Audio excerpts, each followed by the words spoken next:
Nikiwa katika eneo bunge la Mathioya katika eneo la Jombe, ningependa kuwashirikisha wakazi tujue pengine fahamu yao kuhusu ugonjwa wa kipindupindu, na bila kuzungumza mengi niweze kuwashirikisha karibia hapa. Tukianza kwa jina, ningependa uweze kutueleza kulingana na wewe unaelewa hofu ya kipindupindu na pengine mikakati ya kujikinga. Naitwa Florence Wanjiru, na kulingana na mimi ugonjwa wa kipindupindu inatokana na kutotilia maanani usafi, na kwa hivyo ni muhimu sana kama wakaaji ama kama familia tunaweka mikakati ya kuhakikisha ya kuwa kama ni maji tunakunywa maji safi ama maji iliyochemshwa, na pia kama saa hivi wenye watoto wako holiday ni vizuri pia kuwaonyesha kama ni matunda wanakula matunda, ni vizuri kuosha hayo matunda vizuri, ndio tuzuie ugonjwa wa kipindupindu. Pengine wewe na familia yako mmeweza kuweka mikakati gani ya kujikinga?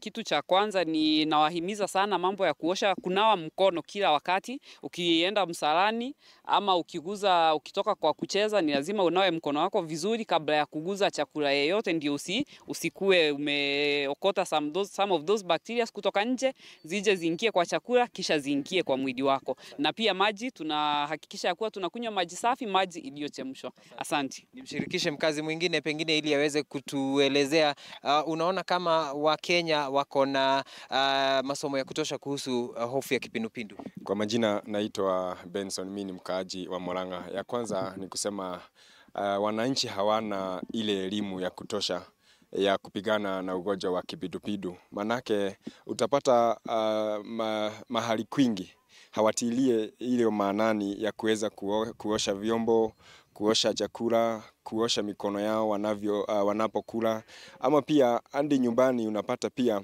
hawajaweza kumakinika katika kutilia usafi ili kujiepusha na hii ugonjwa ya kipindupindu. Na pengine wito wako ama serikali, ombi lako kwa serikali mkiwa wakazi? Unaona kama ile mwaka ilikuwa ya COVID-19, ugonjwa wa kipindupindu ilikuwa haijulikani ama haiko kwa wingi. Manake watu walikuwa wameambiwa kuosha mikono ni jukumu lao, na ni hizo vitu za kuosha mikono zilikuwa zimewekwa kila mahali. Serikali inafaa izingatie sana sana ili kupigana na ugonjwa wa kipindupindu, iweze kuweka hizo vifaa za kuosha mikono kwenye Italy's, huko kwenye watu wanaenda kwa soko, watu wakimaliza chenye wanafanya wanaosha mikono. Hapo ugonjwa wa kipindupindu utaweza kupunguka katika nchi. Asante. Niweze kumalizia na mkazi wa mwisho karibia tu hapa. Mungekaribia nyinyi wote na mnaokuwa nao katika kikundi chenyu. Pengine hapa mashinani ugonjwa wa kipindupindu upo na mnafanya nini kujikinga na ugonjwa huo? Sana sana tunatumia maji ya kuoga, sabuni, na unahakikisha mahali unakulia ni safi, vyombo yenye unatumia ni safi, mahali unakaa ni usafi. So ni lazima ukifanya hiyo maneno juu ya hiyo ugonjwa. Hapo kuna mambo mingi sana sana elimu ya Karunge. Tungependa madaktari watembelee hapo, pengine wanaweza tupatia madawa ya kuweka maji ndio hiyo ugonjwa isiendelee sana.